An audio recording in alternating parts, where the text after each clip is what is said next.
Tara na at maglakbay tayo sa Falaj al-Samadi sa wilayah Samail.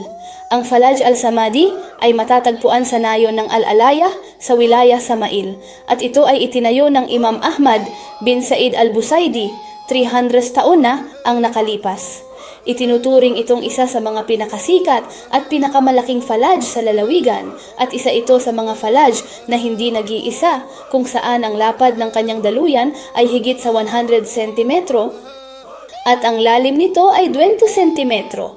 Ang daan na katabi ng falaj ay bukas at umaakit sa mga turista at bisita dahil sa kanyang likas na kagandahan. Para mas makilala ang lugar, mangyaring iscan ang QR code at tamasahin ang isang natatanging karanasan kasama ang kashta